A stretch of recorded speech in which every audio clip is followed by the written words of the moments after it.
Next ಬರ್ತಕ್ಕಂಥ ಒಂದು ದಿವಾನೆ, ಅದುವೇ ಒನ್ ಆಫ್ ದ ಫೇಮಸ್ ದಿವಾನ್ ಅವರೇ ನಮ್ಮ ಒಂದು ಸರ್ ಎಂ ವಿಶ್ವೇಶ್ವರಯ್ಯ. 1912ರಿಂದ 1918ರವರೆಗೆ ಅಂದ್ರೆ 6 ವರ್ಷಗಳ ಕಾಲ ಏನ್ ಮಾಡ್ತಾರೆ, ಇವರು ದಿವಾನರಾಗಿ ತಮ್ಮ ಸೇವೆಯಲ್ಲಿ ಸಲ್ಲಿಸ್ತಕ್ಕಂಥದ್ದು. ಇವರು ದಿವಾನರಾಗಿಂತ ಮುಂಚೆ ಈ ಮೈಸೂರಿನ ಒಂದು ಮುಖ್ಯ ಇಂಜಿನಿಯರ್ ಆಗಿ ಕೆಲಸ ಮಾಡ್ತಾ ಇದ್ರು.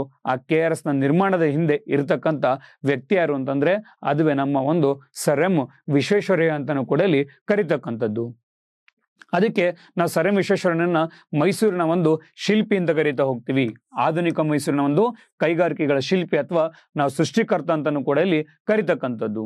ಅಂಡ್ ಜೊತೆಗೆ ಇವ್ರೇನ್ ಮಾಡ್ತಾ ಹೋಗ್ತಾರೆ, ನಾಲ್ವಡಿ ಕೃಷ್ಣರಾಜ ಒಡೆಯರ್ನವರೊಂದು ಆ ಒಂದು ವಿಷನ್ ಏನ್ ಮಾಡ್ತಾರೆ ರೀಚ್ ಮಾಡೋದ್ರಲ್ಲಿ ಪ್ರಮುಖ ಪಾತ್ರವನ್ನ ನಮ್ಮ ಸರ್ ಎಂ ವಿ ಕೂಡ ವಹಿಸ್ಕೊಳ್ತಾರೆ.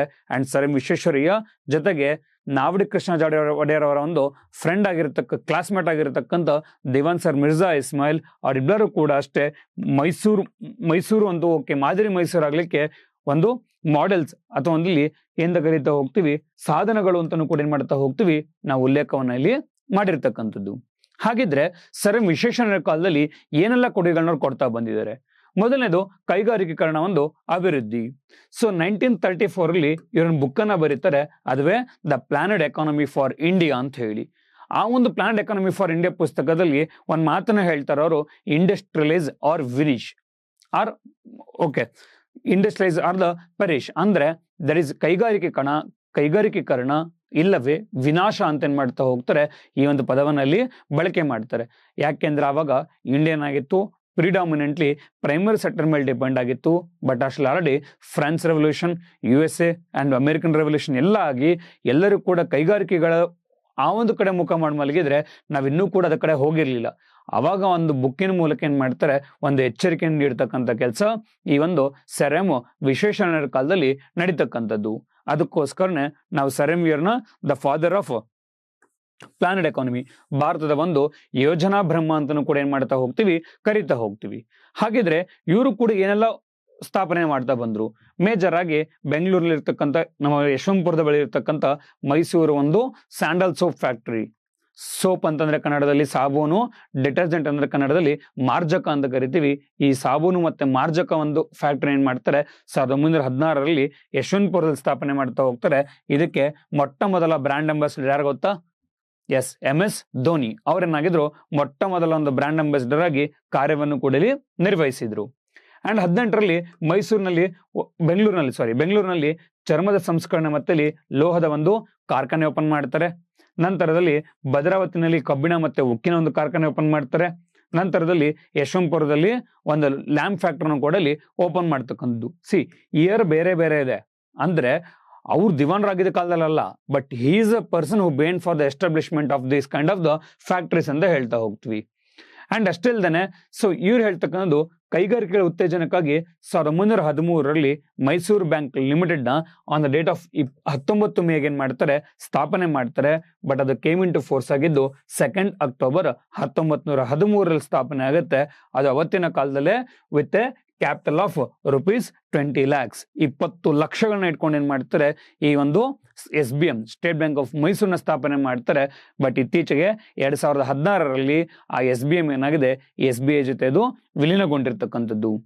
ಅಂಡ್ ಅಷ್ಟೇ ಅಲ್ದೇನೆ ನಮ್ಮ ಒಂದು ಬೆಂಗಳೂರಿನ ಒಂದು GKVK ಅಥವಾ ಹೆಬ್ಬಾಳ ಅಂತ ಕರಿತಾ ಹೋಗ್ತೀವಿ.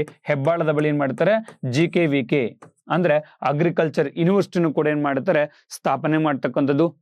ಚನ್ನಪಟ್ಟಣದ ಬಳಿ ಏನ್ ಮಾಡ್ತಾರೆ ಒಂದು ಸಿಲ್ಕ್ ರಿಸರ್ಚ್ ಸೆಂಟರ್ನ ಸ್ಥಾಪನೆ ಮಾಡ್ತಾ ಹೋಗ್ತಾರೆ. ಜೊತೆಗೆ ಜುಲೈ 27, 1916ರಲ್ಲಿ ಏನ್ ಮಾಡ್ತಾ ಹೋಗ್ತಾರೆ ಮೈಸೂರು ಯೂನಿವರ್ಸಿಟಿ ಏನ್ ಮಾಡ್ತಾರೆ ಸ್ಥಾಪನೆ ಮಾಡ್ತಕ್ಕಂಥದ್ದು. ಕರ್ನಾಟಕದ ಮೊಟ್ಟ ಮೊದಲ ವಿಶ್ವವಿದ್ಯಾನಿಲಯ ಯಾವುದು ಅಂತಂದ್ರೆ ಅದುವೇ ಮೈಸೂರಿನ ಒಂದು ವಿಶ್ವವಿದ್ಯಾನಿಲಯ.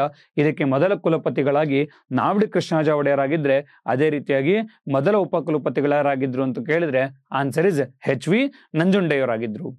ಅಂಡ್ ನಂತರದಲ್ಲಿ 1915ರಲ್ಲಿ ಬೆಂಗಳೂರಲ್ಲಿ ಏನ್ ಮಾಡ್ತಾರೆ ಕನ್ನಡ ಒಂದು ಸಾಹಿತ್ಯ ಪರಿಷತ್ ಏನ್ ಮಾಡ್ತಾರೆ ಸ್ಥಾಪನೆ ಮಾಡ್ತಕ್ಕಂಥದ್ದು.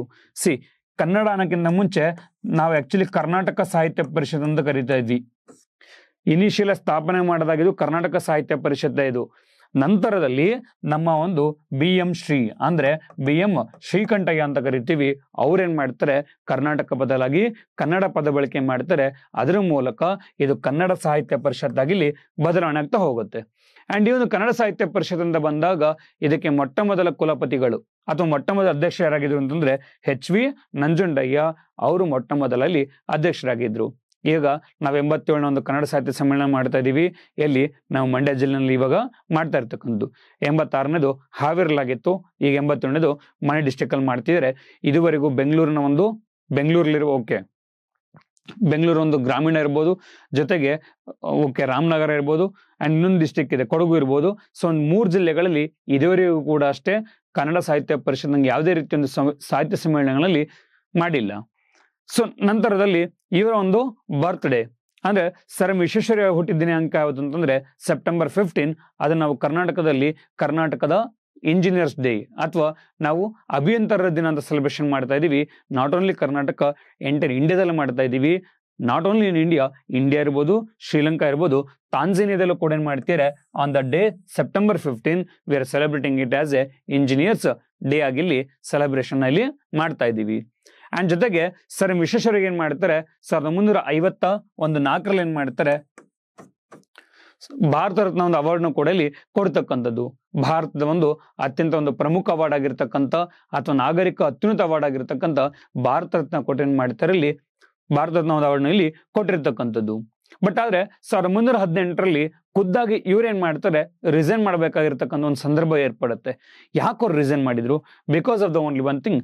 18ರಲ್ಲಿ ಆ ಒಂದು ಟೈಮಲ್ಲಿ ಒಂದು ಟಾಕ್ ನಡೀತಾ ಇರುತ್ತೆ. ಏನು ಅಂತಂದ್ರೆ ನಾವಡಿ ಕೃಷ್ಣಾಚಾರ್ಯ ಏನ್ ಮಾಡ್ತಾರೆ, he want to appoint the one of the committee for to study on the backward ಕ್ಲಾಸಸ್ಗಳಿಗೆ ರಿಸರ್ವೇಶನ್ ಕೊಡಬೇಕು ಅನ್ನೋ ಸಂಬಂಧಪಟ್ಟ ಹಾಗೆ ವಿಚಾರದಲ್ಲಿ ಅವ್ರೇನ್ ಮಾಡ್ತಾರೆ ಒಂದು ಕಮಿಟಿ ರಚನೆ ಮಾಡಬೇಕು ಅಂತ ಪ್ಲಾನ್ ಮಾಡ್ತಾ ಇರ್ತಾರೆ. ಬಟ್ ಆದ್ರೆ ಅದಕ್ಕೆ ಸರ್ ಎಂ ವಿಶ್ವೇಶ್ವರಯ್ಯರು ನೇರವಾಗಿ ಅಪೋಸ್ ಮಾಡ್ತಾರೆ. ಏನಕ್ಕೆ ಅಂತಂದ್ರೆ ಬಿಕಾಸ್ ಯಾವತ್ತೂ ಕೂಡ ಅಷ್ಟೇ ಅವರು ಅರ್ಹತೆಯ ಒಂದು ಪ್ರಬಲ ಒಂದು ಪ್ರತಿಪಾದಕರಾಗಿದ್ರು. ಅದಕ್ಕೆ ಈ ರಿಸರ್ವೇಶನ್ ಸಿಸ್ಟಮ್ ಬೇಡ ಅಂತೇಳಿ ಅದನ್ನ ರಿಜೆಕ್ಟ್ ಕೂಡ ಮಾಡ್ತಾರೆ. ಅವ್ರು ಯಾವಾಗ ನಾವಡಿ ಕೃಷ್ಣಾಚಾರ್ಯ ನಾನು ಮಾಡೈತಿ ಅಂತ ತೀರ್ತಾರೋ ಅಂತ ಸಂದರ್ಭದಲ್ಲಿ 18ರಲ್ಲಿ ತಮ್ಮ ದಿವಾನ್ ಹುದ್ದೆಗೆ ಏನ್ ಮಾಡ್ತಾರೆ ರೆಸಿಗ್ನೇಷನ್ ಕೊಡ್ತಾರೆ. ಜೊತೆಗೆ ಅದೇ ಸಂದರ್ಭದಲ್ಲಿ ಅವರು ನಾವಡಿ ಕೃಷ್ಣಾಚಾರ್ಯ ಒಡೆಯರ್ನ ಈ ಎಸ್ಟರ್ಡೇ ಮ್ಯಾನ್ ಅಂದ್ರೆ ನಿನ್ನೆಯ ಮನುಷ್ಯ ಅಂತಾನು ಕೂಡ ಏನ್ ಮಾಡ್ತಾರೆ ಆ ನಾವಡಿ ಕೃಷ್ಣಾಚಾರ್ಯ ಒಡೆಯರ್ ಕುರಿತಾಗಿ ಒಂದು ಸ್ಟೇಟ್ಮೆಂಟ್ ಕೂಡ ಇಲ್ಲಿ ಕೊಡ್ತಕ್ಕಂಥ ಕೆಲಸ ನಮ್ಮ ಒಂದು ಸರ್ ಎಂ ವಿಶ್ವೇಶ್ವರಯ್ಯರ ಕಾಲದಲ್ಲಿ ನಡೀತಕ್ಕಂಥದ್ದು.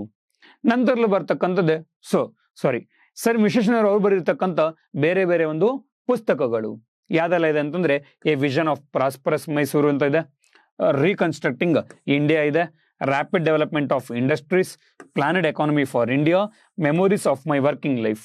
ಈ memories of working my life ಇದೆಯಲ್ಲ ಇದು ಅವರ ಒಂದು ಆತ್ಮಚರಿತ್ರೆಯಾಗಿ ಇರ್ತಕ್ಕಂಥದ್ದು. ಅಂಡ್ ಫೈನಲ್ ಆಗಿ ಅವರು ಆನ್ ಏಪ್ರಿಲ್ 14, 1962 ಏನ್ ಮಾಡ್ತಾರೆ ಸರ್ ಎಂ ವಿಶ್ವೇಶ್ವರಯ್ಯ ಏನ್ ಮಾಡ್ತಾರೆ ಈ ಲೋಕವನ್ನಲ್ಲಿ ತ್ಯಜಿಸ್ತಕ್ಕಂಥದ್ದು. ಇವ್ರಾದ್ಮೇಲೆ ಇನ್ನು 3 ಜನ ದಿವಾನ್ ಬರ್ತಾ ಹೋಗ್ತಾರೆ. ಅದುವೇ 5ನೇ ದಿವಾನ ಬರ್ತಕ್ಕಂಥ ಕಾಂತರಾಜ ಅರಸು.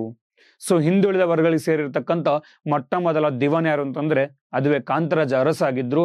ಅಂಡ್ ಇವ್ರನ್ನ ಹಿಂದುಳಿದ ವರ್ಗಗಳ ಒಂದು ಹಿತರಕ್ಷಕ ಅಂತ ಕರಿತೀವಿ. ಯಾಕೆಂದ್ರೆ ಇವರ ಕಾಲದಲ್ಲೇ one of the famous committee justice Settler Miller committee ರಚನೆ ಆಗುತ್ತೆ. ಏನಕ್ಕೆ? To give reservation for the backward classes. And ಆ ಕಮಿಟಿ ಏನ್ ಮಾಡುತ್ತೆ ಸ್ಟಡಿ ಮಾಡಿ ರಿಪೋರ್ಟ್ ಕೊಡುತ್ತೆ. ಅದ್ರ ಮೂಲಕ 26% ಏನ್ ಮಾಡುತ್ತೆ ನಾನ್ ಬ್ರಾಹ್ಮಿನ್ಸ್ಗೆ ಸರ್ಕಾರದಲ್ಲಿ ಒಂದು ರಿಸರ್ವೇಶನ್ ಕೊಡ್ತಕ್ಕಂಥ ಕೆಲಸ ಇಲ್ಲಿ ನಡೀತಕ್ಕಂಥದ್ದು. ಜೊತೆಗೆ 1919ರಲ್ಲಿ ಮೈಸೂರಲ್ಲಿ ಏನ್ ಮಾಡ್ತಾರೆ ಇನ್ಕಮ್ ಟ್ಯಾಕ್ಸ್ ಅಂತಕ್ಕಂಥ ಒಂದು ಕಾನ್ಸೆಪ್ಟ್ ನು ಕೂಡ ಏನ್ ಮಾಡ್ತಾರೆ ಒಂದು ಪರಿಚಯಿಸ್ತಕ್ಕಂಥ ಕೆಲಸ ಈ ಒಂದು ಕಾಂತರಾಜ ಅರಸವರ ಕಾಲದಲ್ಲಿ ನಡೀತಕ್ಕಂಥದ್ದು. ನೆಕ್ಸ್ಟ್ ಬರ್ತಕ್ಕಂಥದ್ದೇ ದಟ್ ಇಸ್ ಸರ್ ಬ್ಯಾನರ್ಜಿ ಅಂತ ಕರೀತಾ ಹೋಗ್ತೀವಿ. So he was the first British Diwan ಅಂತ ಕರೀತಾ ಹೋಗ್ತೀವಿ. ಅಲೆಕ್ಸ್ ಬ್ಯಾಂಕ್ ನು ಕೂಡ ಇಲ್ಲಿ ಸ್ಥಾಪನೆ ಮಾಡ್ತಾರೆ. ಅಂಡ್ ಮೇಜರ್ ಆಗಿ ಭಜೇಂದ್ರ ಸೀಲ್ ಅಂತೇಳಿ ಒಂದು ಕಮಿಟಿ ರಚನೆ ಮಾಡ್ತಾರೆ. ಏನಕ್ಕೆ ಅಂತಂದ್ರೆ ರಾಜ್ಯದ ಒಂದು ಅಭಿವೃದ್ಧಿ ಬಗ್ಗೆಯಲ್ಲಿ ಒಂದು ಸ್ಟಡಿ ಮಾಡ್ಲಿಕ್ಕೋಸ್ಕರನೇ ಈ ಭಜೇಂದ್ರ ಸೀಲ್ ಕಮಿಟಿನಲ್ಲಿ ಸ್ಥಾಪನೆ ಮಾಡ್ತಕ್ಕಂಥದ್ದು. ಇವ್ರ ಕಾಲದಲ್ಲೇ ಇಡೀ ಇಂಡಿಯಾದಲ್ಲೇ ಮೊಟ್ಟ ಮೊದಲ ಒಂದು ರಾಜ್ಯವಾಗಿ ಏನ್ ಮಾಡ್ತಾ ಹೋಗತ್ತಲ್ಲಿ ವುಮೆನ್ಗಳಿಗೆ ಫ್ರಾಂಚೈಸಿ ಕೊಡ್ತಕ್ಕಂಥ ಕೆಲಸ. ಅಂದ್ರೆ ಏನ್ ಫ್ರಾಂಚೈಸಿ ಮೀನ್ಸ್ ಒಂದು ವೋಟಿಂಗ್ ಪವರ್ ಕೊಡ್ತಕ್ಕಂಥ ಕೆಲಸ ಯಾರು ಮಾಡ್ತಾರೆ ಈ ಒಂದು ನಮ್ಮ ಸರ್ಕಾರ ಇಲ್ಲಿ ಮೈಸೂರು ಸರ್ಕಾರ ಇಲ್ಲಿ ನಾವಡಿ ಕೃಷ್ಣಾಚಾರ್ಯ ಅಧಿಕಾರದ ಅವಧಿನಲ್ಲಿ ನಡೀತಕ್ಕಂಥದ್ದು. ನಾವಿವಾಗ ನೆಕ್ಸ್ಟ್ ದಿವಾನ್ ಆಗಿರ್ತಕ್ಕಂಥ 7ನೇ ದಿವಾನ್ ಆಗಿರ್ತಕ್ಕಂಥ ದಿವಾನ್ ಸರ್ ಮಿರ್ಜಾ ಇಸ್ಮಾಯಿಲ್ ಬಗ್ಗೆ ನಾವಿಲ್ಲಿ ಹೇಳ್ತಾ ಹೋಗೋಣ.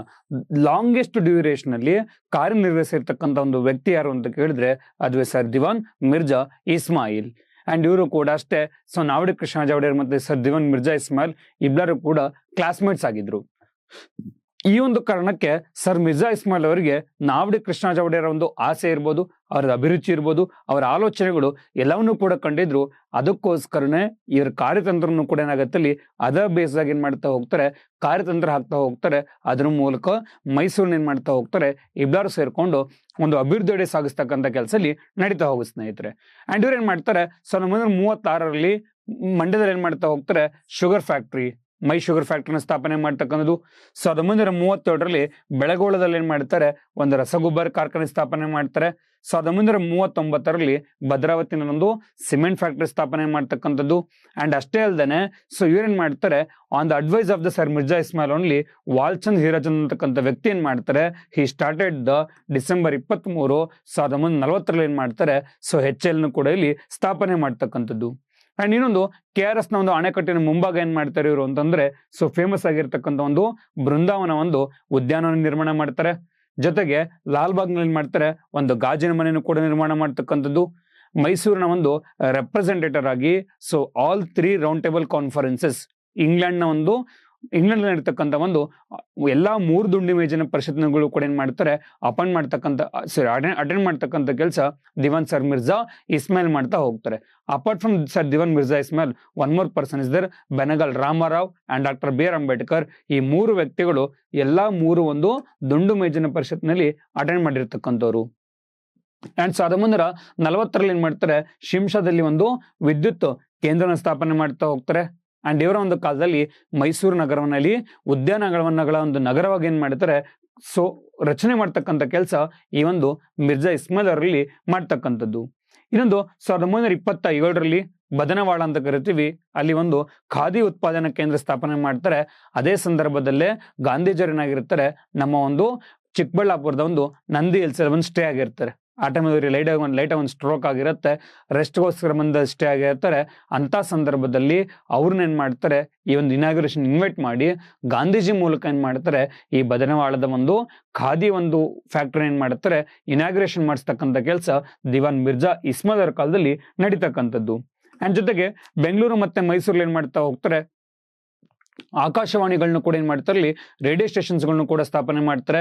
ನಮ್ಮ ಶಿವಮೊಗ್ಗ ನಗರದಲ್ಲಿ ಒಂದು ಬೆಂಕಿಪಟ್ಟಣದ ಒಂದು ಕಾರ್ಖಾನೆಯನ್ನು ಕೂಡ ಸ್ಥಾಪನೆ ಮಾಡ್ತಕ್ಕಂಥದ್ದು. ಅಂಡ್ ಮೊಟ್ಟ ಮೊದಲ ಬಾರಿಗೆ ಏನ್ ಮಾಡ್ತಾರೆ, ಗ್ರಾಮೀಣ ಒಂದು ವಿದ್ಯುದೀಕರಣ, ರೂರಲ್ ಎಲೆಕ್ಟ್ರಿಫಿಕೇಶನ್ ರೂರಲ್ ಎಲೆಕ್ಟ್ರಿಫಿಕೇಶನ್ಗೆ ಒಂದು ಪ್ರಾಮುಖ್ಯತೆಯನ್ನು ಕೂಡ ಇಲ್ಲಿ ಕೊಡ್ತಕ್ಕಂಥದ್ದು.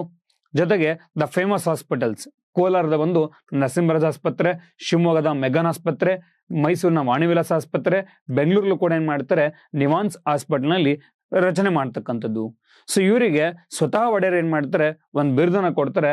ಅದುವೇ ಆಮಿನ್ ಉಲ್ ಮುಲ್ಕ್ ಅಂತ ಕೊಟ್ರೆ, ಬ್ರಿಟಿಷರ್ ಏನ್ ಮಾಡ್ತಾರೆ, ಸರ್ ಅಂತಕ್ಕಂಥ ಒಂದು ನೈಟ್ಹುಡ್ ಅವಾರ್ಡ್ ಕೂಡ ಇಲ್ಲಿ ಈ ದಿವಾನ್ ಮಿರ್ಜಾ ಇಸ್ಮಾಯಿಲ್ ಅವರಿಗೆ ಏನ್ ಮಾಡ್ತಾರೆ, ಇಲ್ಲಿ ಹ್ಯಾಂಡ್ ಓವರ್ ಮಾಡ್ತಕ್ಕಂಥದ್ದು. ನೆಕ್ಸ್ಟ್ ಬರ್ತಕ್ಕಂಥದ್ದೇ ದ ಕೊನೆಯ ಒಡೆಯರ್ ಜಯಚಾಮರಾಜ ಒಡೆಯರ್ ಅಂತ ಕರೀತಾ ಹೋಗ್ತೀವಿ. ಮೈಸೂರು ಸಂಸ್ಥಾನದ ಒಂದು ಕೊನೆಯ ಒಡೆಯರ್ ಆಗಿರ್ತಕ್ಕಂಥವ್ರು. ಜೊತೆಗೆ ಕರ್ನಾಟಕದ ಒಂದು ಮೊಟ್ಟ ಮೊದಲ ಒಂದು ರಾಜ್ಯಪಾಲರಾಗಿ ಏನ್ ಮಾಡ್ತಾರೆ, ಕಾರ್ಯವನ್ನು ಕೂಡ ನಿರ್ವಹಿಸಿದ್ರು. ಕರ್ನಾಟಕದಲ್ಲಿ ದೀರ್ಘಾವಧಿಗೆ ರಾಜ್ಯಪಾಲರಾಗೂ ಕೂಡ ಏನ್ ಮಾಡ್ತಾರೆ, ತಮ್ಮ ಕರ್ತವ್ಯದಲ್ಲಿ ನಿರ್ವಹಿಸಿದ್ರು. ಅಂಡ್ ಅದರಲ್ಲಿ ಮೇಜರ್ ಆಗಿ ಇವ್ರು ಬರೀತಕ್ಕಂಥ ಪುಸ್ತಕಗಳು the Dattatreya, the way and the goal, Gita ಮತ್ತು ಭಾರತೀಯ ಸಂಸ್ಕೃತಿ, ಆತ್ಮ ಮತ್ತು ಬ್ರಹ್ಮ, ಧರ್ಮ ಮತ್ತು ಮನುಷ್ಯ, ಭಾರತೀಯ ಸಂಪ್ರದಾಯದ ವಿಭಿನ್ನ ಮುಖಗಳು. ಈ ಎಲ್ಲಾ ಪುಸ್ತಕಗಳನ್ನ ಸ್ವತಃ ಜಯಚಾಮರಾಜ ಒಡೆಯರ್ ಇದ್ದಲ್ಲ ಅವರೇ ರಚನೆ ಮಾಡಿರ್ತಕ್ಕಂಥದ್ದು. ಇವ್ರ ಕಾಲದಲ್ಲೂ ಕೂಡ ಇಬ್ಬರು ಕಾರ್ಯನಿರ್ವಹಿಸ್ತಾರೆ. ಒಂದು ನ್ಯಾಯಪತಿ ಮಾಧವರಾವ್, ಇನ್ನೊಂದು ಆರ್ಕಾಟ್ ರಾಮಸ್ವಾಮಿ ಮೋದಲಿಯಾರ್. ನ್ಯಾಯಪತಿ ಮಾಧವರ ಕಾಲದಲ್ಲಿ ನಾವು BRP ಅಂತ ಕರಿತೀವಿ, ಭದ್ರಾ ರಿವರ್ ಪ್ರಾಜೆಕ್ಟ್. ಭದ್ರಾ ನದಿಗೆ ಏನ್ ಮಾಡ್ತಾರೆ, ಚಿಕ್ಕಮಂಗ್ಳೂರು ತಾಲೂಕು, ಚಿಕ್ಕಮಗಳೂರು ಜಿಲ್ಲೆ ತರೀಕೆರೆ ತಾಲೂಕು ಲಕ್ಕವಳ್ಳಿ ಬಳಿ ಏನ್ ಮಾಡ್ತಾರೆ, ಒಂದು ಅಣೆಕಟ್ಟನ್ನ ಕಟ್ತಾರೆ. ನಾವು ಅದಕ್ಕೆ BRP ಅಂತ ಕರಿತೀವಿ. ಇನ್ನೊಂದು ಬೆಂಗಳೂರಲ್ಲಿ ಏನ್ ಮಾಡ್ತಾ ಹೋಗ್ತಾರೆ, ಸೆಂಚುರಿ ಕ್ಲಬ್ ಅನ್ನು ಕೂಡ ಇಲ್ಲಿ ಸ್ಥಾಪನೆ ಮಾಡ್ತಕ್ಕಂಥದ್ದು. ನೆಕ್ಸ್ಟ್ ಬರ್ತಕ್ಕಂಥದ್ದೇ ದ ಕೊನೆಯ ದಿವಾನ್, ಅವರೇ ಆರ್ಕಾಟ್ ರಾಮಸ್ವಾಮಿ ಮೊದಲಿಯಾರ್. ಮೈಸೂರು ಸಂಸ್ಥಾನದ ಒಂದು ಕೊನೆಯ ದಿವಾನರಾಗಿರ್ತಾರೆ. ಇವರ ಕಾಲದಲ್ಲೇ ಮೈಸೂರಿನಾಗತ್ತೆ ನೇರವಾಗಿ ಭಾರತ ಜೊತೆ ಏನ್ ಮಾಡ್ತಲ್ಲಿ ವಿಲೀನ ಹೊಂದತಕ್ಕಂಥ ಕೆಲಸದಲ್ಲಿ ನಡೀತಕ್ಕಂಥದ್ದು. ಅಂಡ್ ಇವರು ನಂತರದಲ್ಲಿ ರಾಜಕಾರಣ ಶಿಫ್ಟ್ ಆಗ್ತಾರೆ. ರಾಜಕಾರಣದಲ್ಲಿ ಜಸ್ಟಿಸ್ ಪಕ್ಷ ಏನ್ ಮಾಡ್ತಾರೆ, ಮುನ್ನಡೆಸ್ತಕ್ಕಂಥ ಕೆಲಸ ಮಾಡ್ತಾ ಹೋಗ್ತಾರೆ. ಜೊತೆಗೆ ಎಕನಾಮಿಕ್ ಅಂಡ್ ಸೋಷಿಯಲ್ ಕೌನ್ಸಿಲ್, ಆರ್ಥಿಕ ಮತ್ತು ಸಾಮಾಜಿಕ ಮಂಡಳಿಯ ಒಂದು ಎಕೋಸಾಕ್ನ ಒಂದು ಅಧ್ಯಕ್ಷರಾಗಿ ಕೂಡ ಇಲ್ಲಿ ಕಾರ್ಯನಿರ್ವಹಿಸ್ತಿರ್ತಾರೆ. ಜೊತೆಗೆ ಅಖಿಲ ಭಾರತ ಒಂದು ಬ್ರಾಹ್ಮಣೇತರ ಒಂದು ಚಳುವಳಿಯಲ್ಲಿ ಭಾಗವಹಿಸ್ತಾ ಹೋಗ್ತಾರೆ. ಅಂಡ್ ಈ ಆರ್ಕಾಟ್ ರಾಮಸ್ವಾಮಿ ಮೊದಲಿಯರ್ ಮತ್ತೆ ನಮ್ಮ ಒಂದು ಶಾಂತಿ ಸ್ವರೂಪ್ ಭಟ್ನಾಗರ್ ಇವ್ರೇನ್ ಮಾಡ್ತಾರೆ, CSIR ಅಲ್ವಾ, central scientific industrial research institute, ವೈಜ್ಞಾನಿಕ ಮತ್ತು ಕೈಗಾರಿಕೆಗಳ ಒಂದು ಸಂಶೋಧನಾ ಮಂಡಳಿ ಅಂತ ಕರಿತೀವಿ, ಅದನ್ನ ಸ್ಥಾಪನೆ ಮಾಡ್ತಾರೆ. ಈ CSIR ಏನ್ ಮಾಡುತ್ತೆ, ಪ್ರತಿ ವರ್ಷ ಶಾಂತಿ ಸ್ವರೂಪ ಭಟ್ನಾಗರ ಅವಾರ್ಡ್ ಏನ್ ಮಾಡುತ್ತೆ, ಸೈನ್ಸ್ ನಲ್ಲಿರೋರಿಗೆ ಒಂದು ಅವಾರ್ಡ್ ಏನ್ ಮಾಡುತ್ತೆ, ಇದು ಕೊಡ್ತಕ್ಕಂಥದ್ದು. ಅಂಡ್ ಅಷ್ಟಿಲ್ದೇನೆ ಆನ್ ಡಿಸೆಂಬರ್ 10th 2013 ಏನಾಗುತ್ತೆ, ನಮ್ಮ ಒಡೆಯರ್ ತೀರ್ಕೊಳ್ಳೋದ್ರ ಮೂಲಕ ಎದು ಕ್ಲಾನ್ ಆಗುತ್ತೆ ಕಂಪ್ಲೀಟ್ ಆಗ್ತಕ್ಕಂಥದ್ದು. ಸೊ ಇದ್ರ ಜೊತೆಗೆ ನಾವು ಕೂಡ ಏನ್ ಮಾಡಿದೀವಿ,